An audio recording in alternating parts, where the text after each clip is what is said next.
तीसरी लहर की बात चल रही है और बताया जा रहा है कि वो बच्चों को सबसे ज्यादा प्रभावित करेगी। खैर, वो जब आएगी तब आएगी, बाद में देखेंगे।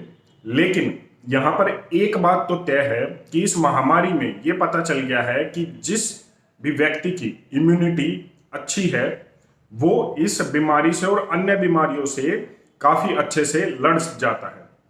हम जाने अनजाने में अपने बच्चों की कुछ आदतें ऐसी बिगाड़ लेते हैं जिससे हम उनकी इम्यूनिटी तो कम करते ही करते हैं और कहीं ना कहीं बच्चों को बीमार करने के लिए भी हम जिम्मेदार हैं। आज ऐसी ही एक आदत के बारे में बात करूंगा जिसको अगर हम छोड़ दें तो हम अपने बच्चों को गंभीर बीमारियों से बचा सकते हैं।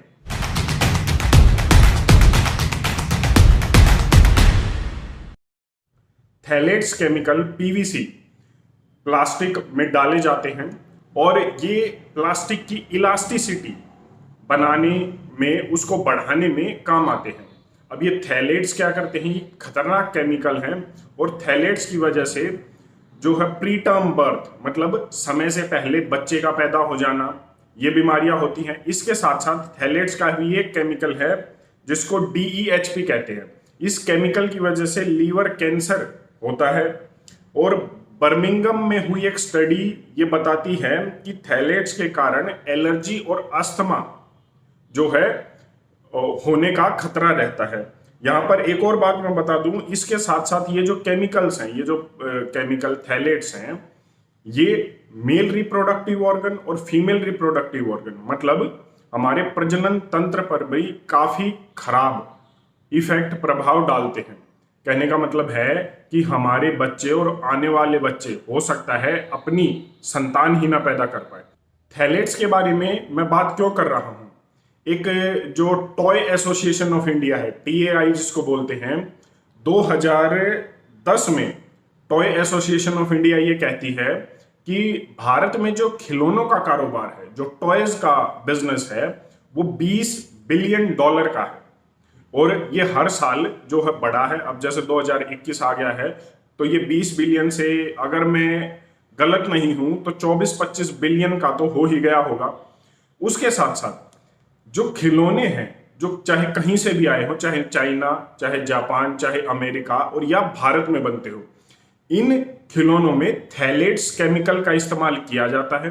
और ये थैलेट्स कितने खतरनाक है और इसकी वजह से क्या क्या बीमारियां होती हैं वो मैंने अभी पहले आपसे बात की थी। अब बात करते हैं कि जो थैलेट्स डाला जाता है वो और देशों में इसके ऊपर क्या रूल्स एंड रेगुलेशन है। यूरोपियन यूनियन के, EU के जितने भी देश हैं, उन्होंने 1999 में ही थैलेट्स पर बैन लगा दिया था और इसके बाद से वहां पर जितने भी खिलौने बनते हैं उनमें थैलेट्स केमिकल का इस्तेमाल नहीं होता है, क्योंकि वो जानते हैं कि ये बहुत ज्यादा खतरनाक है। इस पर एक स्टडी है, वो स्टडी भी मेरे पास है, ये भी मैं आपको दिखाऊंगा। थैलेट्स इन टॉयज, ये जो centre for science and environment, ये वो स्टडी है, ये मैं आपको दिखाऊंगा और ये मैं अभी इस पर वीडियो में आगे भी बात करूंगा और अपने टेलीग्राम चैनल पर भी डाल दूंगा, आप उसको ज्वाइन कर सकते हैं, डिस्क्रिप्शन में आपको लिंक मिल जाएगा। तो आगे बात करते हैं कि जो डेनमार्क है, यूरोपियन यूनियन ने पूरा बैन लगा दिया है। डेनमार्क ने 0.1% कहा है कि इससे ज्यादा थैलेट्स बच्चों के खिलौनों में नहीं होना चाहिए। इसके बाद बात करते हैं आगे, USA, अमेरिका ने पूरा बैन थैलेट्स पर किया हुआ है। जापान ने पूर्ण रूप से थैलेट्स पर बैन लगाया हुआ है कि बच्चों के खिलौनों में ये इस्तेमाल नहीं होगा। बात करते हैं भारत की। भारत में जो ऐसी कोई रूल एंड रेगुलेशन नहीं है थैलेट्स को लेकर, और यहां तक कि भारत के जो खिलौने हैं जो भारत में बनते हैं उनके बच्चों के खिलौनों में कैडमियम और लेड जैसे मेटल्स भी मिले हैं जो और भी ज्यादा खतरनाक है। थैलेट्स तो है ही है, इसके साथ साथ कैडमियम और लेड भी है। अब हेल्थ कनाडा एक एसोसिएशन है जो जैसे भारत में स्वास्थ्य मंत्रालय है वैसे ही कनाडा में हेल्थ कनाडा की एक संस्था है। उसने एक स्टडी की, उसने बताया कि DINP और DEHP ने 27 खिलौनों के ऊपर स्टडी की थी जो अलग अलग मार्केट से उठाए और अलग अलग देशों में बने थे। उसमें वो ये कहते हैं कि 27 खिलौनों में जो है थैलेट्स मिले थे 41 खिलौनों में से, मतलब ये मान के चलिए कि लगभग 60% खिलौनों में कनाडा में जो है थैलेट्स मिले थे। नीदरलैंड में 62 खिलौनों में से 47 खिलौनों में जो है एक स्टडी के दौरान जो 2001 में हुई थी उसमें थैलेट्स मिले थे। और जो अब बात करते हैं जो centre for science and environment की जो भारत की स्टडी है, उसने भारत के अलग अलग मार्केट से अलग अलग देशों से बने हुए खिलौने उठाए जो भारत की मार्केट में थे। अब इसमें जो थैलेट्स की जो स्टैंडर्ड्स है, जैसा मैंने पहले बताया, भारत में इसको लेकर कोई भी स्टैंडर्ड नहीं है। भारत की टॉय एसोसिएशन ऑफ इंडिया ये कहती है कि आईएसओ के जो स्टैंडर्ड्स हैं वही भारत में केमिकल्स जो खिलौनों में यूज होते हैं और थैलेट्स के स्टैंडर्ड्स है। इसके अलावा कोई भी रूल एंड रेगुलेशन नहीं है। और ये भी कितने मानते हैं कितने नहीं वो हम सभी को पता है, क्योंकि भारत में रूल्स के नाम पर, नियमों के नाम पर खेल होता है। चलिए आगे बढ़ते हैं। जो centre for science and environment ने स्टडी की उसमें ये बताया कि 162 गुना ज्यादा जो केमिकल है, थैलेट्स है, वो भारत के खिलौनों में पाए गए। जो स्टैंडर्ड्स अवेलेबल हैं, भारत में तो कोई स्टैंडर्ड नहीं है, दूसरे देशों का अगर स्टैंडर्ड उन्होंने उठाया कि इतना थैलेट होना चाहिए, जैसे डेनमार्क में 0.1% से ज्यादा थैलेट नहीं होना चाहिए, तो उससे 162 गुना ज्यादा भारत के जो खिलौने हैं जो यहां पर मिलते हैं उनमें पाया गया। अब ये देखिए, बच्चे, ये केमिकल इतने खतरनाक है कि बच्चे आगे चलकर संतान पैदा नहीं कर सकते। लीवर कैंसर के लिए ये जिम्मेदार है, उसके साथ साथ अस्थमा, एलर्जी ये करते हैं। ये सब केमिकल इन सब बीमारियों को न्योता देते हैं और कहीं ना कहीं हमारे बच्चों की इम्यूनिटी कम करते हैं और गंभीर रूप से उनको बीमार करते हैं। ये एक ऐसी आदत है कि मैं सिर्फ इस आदत के बारे में नहीं बात कर रहा, मैं उन चीजों के बारे में बात कर रहा हूं। जैसे अगर आप देखिए कि आजकल मार्केटिंग और एडवर्टाइजमेंट एक ऐसी चीज हो गई है, उसने हमारे घर पर अधिकतर ऐसी चीजों को हमारे घरों में ला दिया है जिसकी हमें जरूरत नहीं है। जो आज के दिन 25 साल का युवा होगा, एक बार वो ये सोचकर देखे कि हमने अपने बचपन में कितने खिलौनों से हम खेले थे या हमारे माता पिता ने कितने खिलौने हमें दिए थे। मुझे लगता है उस समय इतना प्रचलन नहीं था।